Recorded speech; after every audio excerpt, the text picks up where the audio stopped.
Welcome to Vietnam Insights. I'm Matthew Lowry. And I'm Adam Coral. And today we're looking at relationships and partnerships in Vietnam. I want us to spend some time today to look at what does that mean, how to use that to advantage, and probably some misunderstandings about how that works in Vietnam society and business, particularly from a foreign investment approach. How important are the relationships for a new business entering the market, the partnerships? How important are they to get the right people and get the right relationships? Critical. So on the relationship side, both cultures are investing in the relationship. It's an investment. So from the Vietnamese side, they're investing in the relationship with you and you're investing in the relationship with them. So what does that mean and how does it look? Well, I like using the word investing in the relationship because it sets out responsibilities of commitment and it helps new entrants to the market to understand it takes time, it needs to be deep, you need to be patient, and you need to build the rapport with the people. Why do we need those relationships? Why can't we just come in and we've got a business in multiple countries, we just establish it and make it work in Vietnam? How does that differ in this country with establishing or investing in a business? Because you won't know what's going on in the market. You can study online, you can read business reports, you can read economic forecasts and so forth, but you won't know what your competitors are doing. You won't know how to be flexible and agile when you need to. You won't know which financial institutions are the ones you maybe are in the best place to help you. What's happening behind the scenes, and that's what the relationships do. Future opportunities in your sector. What's happening in the market? Where could things go? And so forth. It all comes from relationships. So by not trying to advance the right relationship and the right partnerships related to your business, you believe that a business would be hamstrung, and actually would not be as successful as someone who tries to engage, understand, and have those relationships. Now, so obviously some sectors you have to, but realistically for all businesses, it's something that should be invested in. Yes. And sorry, just to clarify, look at it two ways. Previously, I was talking about strategic relationships, but even in a trade-based supplier and buyer relationship, it is critical because, as we all know, sometimes things don't go the way we want it to go. So you can revert to the contract or you can revert to the relationship. And reverting to the relationship, then you have both parties together, working together to find a solution. And that would normally be the way that the market here would like to operate. And I always tell people just on that if you have to go to court to pursue a contract, enforcement of a contract, you've lost. It doesn't matter if you win the court case. Yep. If you win compensation, you've lost. Yep. And so that relationship management. And that's there's certain elements of social relationships sitting in there which some people find uncomfortable, but in Asia that's what happens. But there's an expectation. Your key bank might be really important in a certain sector, and the bank will be a time when they'll go, we're going to go out for dinner. And you and all of your team and all of their team go out. And it may seem unnecessary, it may seem frivolous.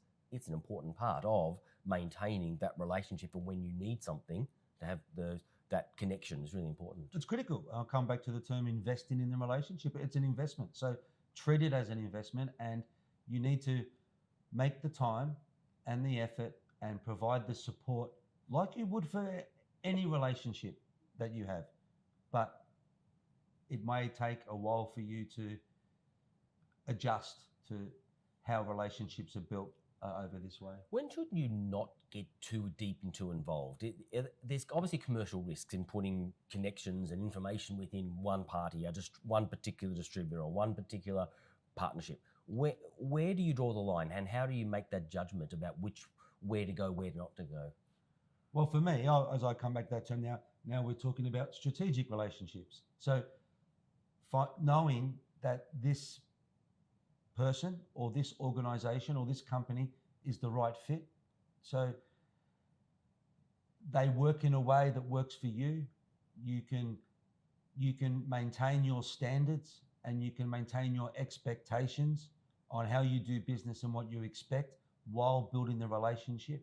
That's all the starting point before the more heavy relationship investment side, putting in a lot more time. And That's where someone on the ground, a local expert, someone that's been there over a long time, knows the historical background of the companies, the people, the BOD members, and they can direct you and guide you in how to go about that. Because there is always that, who is the right one? There's plenty of opportunities. Everyone says they know someone, but actually where to go, which are the right parties, and not to waste the time, because if you put the wrong investment in the wrong person or the wrong group, then you've just wasted so much human capital in the process. Yeah, and if it's the right group, you should not feel at risk of having to adapt the way you do business or your expectations or your corporate governance. There's no adaptation on that because they're the right group.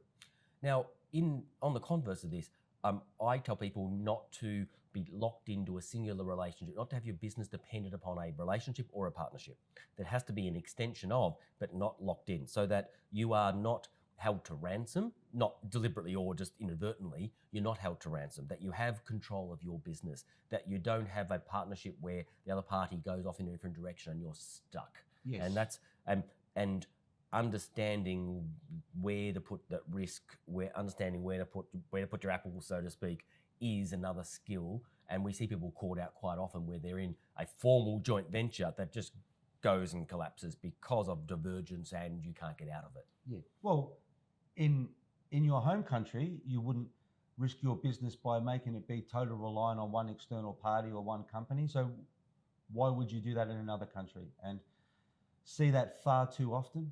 So once again, I come back to understanding the people you're building the relationship with, and multiple relationships. It's multilateral, it's complex, like all relationships are, and relationships across the sector and with decision makers and so forth. But you're investing in these relationships to help your business, A, get the most from opportunities, and B, de-risk as much as possible. So don't take on one that's going to bring on risk. And that feeds back into my other advice that I give to clients, which is the structure should facilitate growth and relationships, but it shouldn't be dependent upon. You're managing the risk through that. And so you need the relationships, but risk manage. And risk manage through structures, risk manage through who you're spending your time with and where you're putting your efforts in. Yep.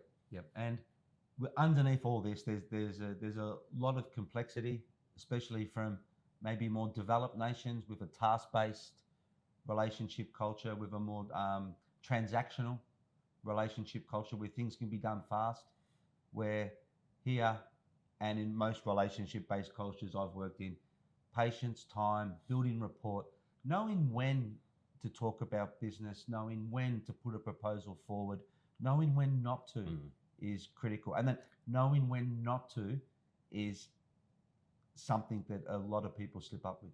Perfect. On that note, I'd like to thank you for your insights today. It's an area that you're very passionate and spend a lot of time on, so thank you very much. Yes. Well, 20 years here, I've been through it a bit. Fantastic. So next episode is going to be managing a new business investment in Vietnam, so stay tuned for that. And great to be with you today. I'm Matthew Lowry. And I'm Adam Correll. Thank you.